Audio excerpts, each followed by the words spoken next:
Every watch brand claims history. They all talk about heritage, craftsmanship, and legacy. But here's the truth. Only one watch was strapped to the wrists of men walking on the moon.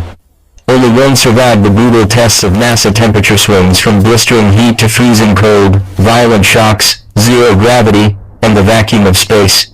That watch is the Omega Speedmaster Professional. And this isn't just another review, it's the story of the only timepiece in existence that proved itself when human survival literally depended on it. A watch that didn't just keep time, it kept history alive. You clicked on the Omega Speedmaster review, and yes, this is the one you've been looking for. Not a shallow unboxing, not the same recycled specs you've heard 100 times. This is the deep dive, the full story of the Moonwatch, why NASA picked it, why it still matters decades later, and why collectors, astronauts, and everyday watch lovers keep coming back to it. If you want the review that actually answers the question, should I buy this watch? You're in the right place. This isn't just a watch review, it's a journey into one of the most important machines ever strapped to a wrist. A tool engineered not for luxury, but for survival in the most hostile environment imaginable. Space. This is the watch that ticked through Apollo missions, timed moonwalks, and refused to quit when men's lives depended on it. Worn by astronauts, pilots, and legends who shaped history. It's more than steel and gears, it's proof of human grit. And by the end of this video, you'll know whether the Omega Speedmaster deserves to be on your wrist today, or whether it belongs locked away in the history books. People buy watches for style, for status, for collecting, but the Speedmaster? That's a whole different animal. This wasn't born in a boardroom. It was strapped on because astronauts' lives literally depended on it. It's survival gear that by accident became an icon. And here's the kicker, most people who buy one today don't even realize half the story. That's why we're going deep. The design, the history, the weird quirks nobody talks about, and the big question, does it still make sense in 2025, or is it just nostalgia dressed up as luxury? Spoiler. There's one overlooked detail that flips the entire story of the Moonwatch on its head. And once you see it, you'll never look at this watch the same way again. Before we even touch the crown, you need to know why NASA chose this watch over Rolex, Longines, and every other contender. Back in the 62nd, NASA lined up a group of watches for one of the most brutal auditions in history. And let's be clear, these weren't polite lab tests, they were torture. First came blistering heat so hot it could fry electronics. Then, the other extreme, freezing cold so vicious it could shatter steel. Next, violent vibrations, shaking with the fury of a rocket launch. Then, sudden decompression. Imagine the air being sucked out in seconds, like the vacuum of deep space. And it didn't stop there. Shocks, humidity, pressure, changes every single thing designed to break a machine. One by one the competitors dropped, hands ripped, crystals cracked, movement seized. One by one, silence. But the Omega Speedmaster? It kept going, tick by tick, unstoppable. That's why, in 1969, when Apollo 11 made history, Buzz Aldrin stepped onto the lunar surface with a Speedmaster strapped over his spacesuit. That wasn't about luxury, that wasn't marketing. That was survival gear. And then came Apollo 13. A mission turned life or death. Power fading. Computers dead. Every second counted. The crew had one chance. A 14-second engine burn, timed by nothing more than their Speedmasters. 14 seconds. Perfectly measured. And it brought them home alive. Now think about that. Your smartwatch? It can barely survive a swimming pool. This watch? It conquered space. Here's the crazy part.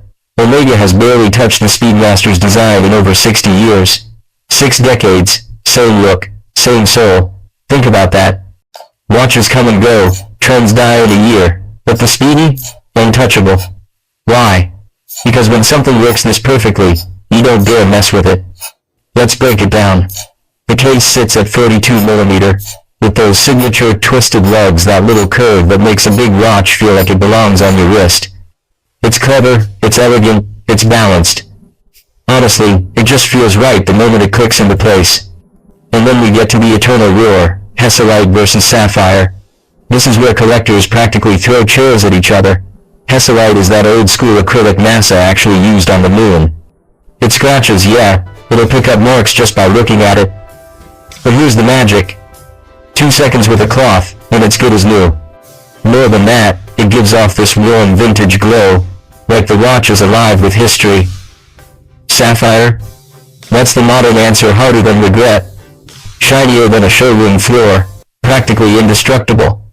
But some people say it feels too perfect, too cold, like a machine, not a memory. Now, the dial. God, the dial. 3 asymmetrical subdials laid out with surgical precision. No clutter, no nonsense, just pure legibility. This was designed so astronauts could glance down in the middle of absolute chaos and know exactly what time it was. It's functional, yes, but it also has this quiet confidence, like it knows it's been tested in ways most watches wouldn't survive. And then the tachymeter bezel. Sounds technical, right? Here's the plain English version. It lets you measure speed over a fixed distance. Were astronauts timing race cars on the moon? Number. But here's the thing, it doesn't matter. That bezel is part of the DNA. Without it, the Speedy wouldn't feel complete. Finally, the strap game. Steel bracelet if you want that no-nonsense tool watch vibe. Leather if you're feeling a little dressed up. But the NATO strap, the one that looks ripped straight out of Apollo history, that's different. You put that on, and suddenly it doesn't feel like just a watch. It feels like a story. Like space history strapped to your wrist. So let me throw it back to you. If you had to choose, would you take Hesselite scratches over sapphire shine? Drop it in the comments, because this right here is the eternal Speedy debate. Under the hood, this isn't just years, it's Omega's beating heart, refined through decades of obsession. Every caliber tells a chapter of the story.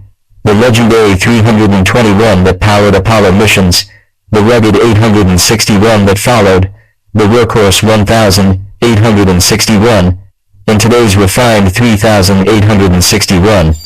Each one isn't just an upgrade, it's a time capsule of human ambition. Manual winding, no automatic shortcut. Why? Because in space fewer moving parts meant survival. That choice wasn't about convenience, it was about astronauts trusting their lives to simplicity. And even now, Omega's modern coaxial upgrade adds accuracy and resistance to magnetism, a quiet nod to progress without killing tradition. Collectors still fight tooth and nail to find those original 321 second, treating them like relics pulled from the moon itself.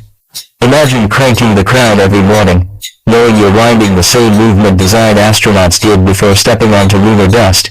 That's not inconvenience, that's ritual. But specs only tell half the truth. What's it really like to live with a Speedmaster? On the wrist it balances surprisingly well thick, yes, but the flat case back keeps it comfortable. Versatility? It's almost ridiculous. It works with a suit, a t-shirt, or a spacesuit. The Hesselite crystal scratches easily, and some curse it, but others love the way those marks tell a personal story. At night the moon isn't flashlight bright, but it glows like a steady reminder that this watch wasn't built for showrooms, it was built for survival. Compared to other Omegas, the Seamaster, the Aqua Terra, the Speedmaster feels less like a luxury accessory and more like a companion. It's a watch that asks something of you, and in return, it gives you a piece of history on your wrist. So here's the real question. If you could only wear one watch for the rest of your life, would you pick the Speedmaster? Drop your answer in the comments. This is where most reviews stop. But the Speedmaster isn't just a watch, it's a market, an obsession, and sometimes, a trap. Secondary market value, how well Speedmasters hold price. Limited editions, are they worth it, or just hype? The true collector's Speedmaster 321 reissue Ultraman, Snoopy editions. You shouldn't buy this watch if you're chasing investment only. Who should people who want the history and the ritual? Here's the thing. The Speedmaster won't make you rich, but it will make you part of the greatest story a watch has ever told. So after 120 minutes, here's the truth. The Omega Speedmaster Professional isn't the most expensive, the flashiest, or even the rarest. But it's the only watch in history that literally helped save lives in space. And that is something you can't put a price on. You now know the Speedmaster like an astronaut does. If you learned something new, hit subscribe. If you own a Speedy, drop your story in the comments, I read them all. And if you're still deciding, check out my deep dive on the Seamaster next, it might surprise you.